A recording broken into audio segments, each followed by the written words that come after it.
Terima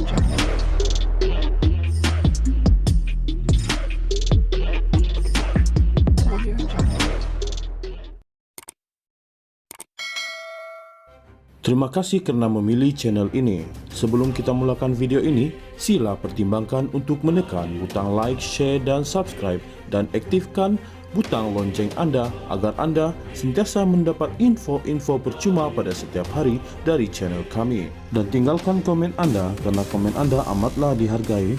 Terima kasih. Penyandang Parlimen Klang Charles Santiago memfailkan saman pemula terhadap Datuk Seri Ismail Sabri Yaakob, Kerajaan Malaysia dan Suruhanjaya Pilihan Raya SPR susulan pembubaran parlimen yang dibuat Perdana Menteri kemarin. Saman pemula itu difailkan di Mahkamah Tinggi Kuala Lumpur semalam bertujuan menghalang SPR daripada menjalankan pilihan raya umum PRU. Berdasarkan salinan saman pemula yang difailkan dan dilihat BH, Charles menuntut supaya satu deklarasi bahawa kuasa yang terletak pada Yang di-Pertuan Agong mengikut perkara 55/2 Perlembagaan Persekutuan hanya boleh dilaksanakan mengikut perkara 40/1 dan -1E. Perkara 55/2 membabitkan Yang di-Pertuan Agong boleh memprorog atau membubarkan parlimen. Peruntukan perkara 40/1 pula menyatakan Yang di-Pertuan Agong hendaklah bertindak mengikut nasihat pada menjalankan fungsinya di bawah perlembagaan ini atau Undang-Undang Persekutuan.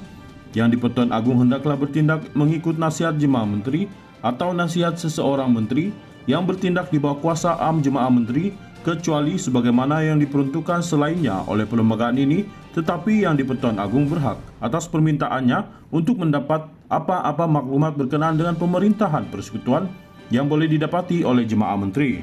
Manakala 1E adalah sewaktu menjalankan fungsinya di bawah perlembagaan ini atau Undang-Undang Persekutuan jika Yang di-Pertuan Agong dikehendaki bertindak mengikut nasihat, atas nasihat atau selepas menimbangkan nasihat, Yang di-Pertuan Agong hendaklah menerima dan bertindak mengikut nasihat itu.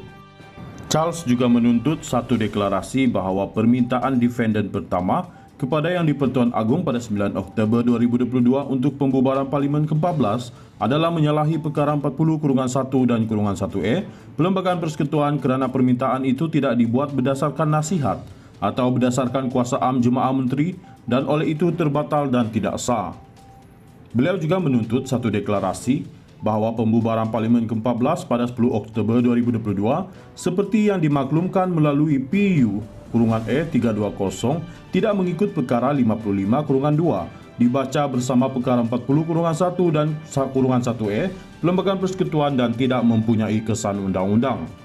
Justeru, Charles menuntut satu deklarasi bahawa defendant ketiga iaitu SPR tidak mempunyai asas undang-undang untuk mengambil apa-apa langkah mengadakan PRU termasuk tetapi tidak terhad kepada pengeluaran mana-mana right bawah Seksyen 12 Akta Pilihan Raya 1958 dan pengeluaran sebarang notis bawah Peraturan 3/1 Peraturan Pilihan Raya Perjalanan Pilihan Raya 1981.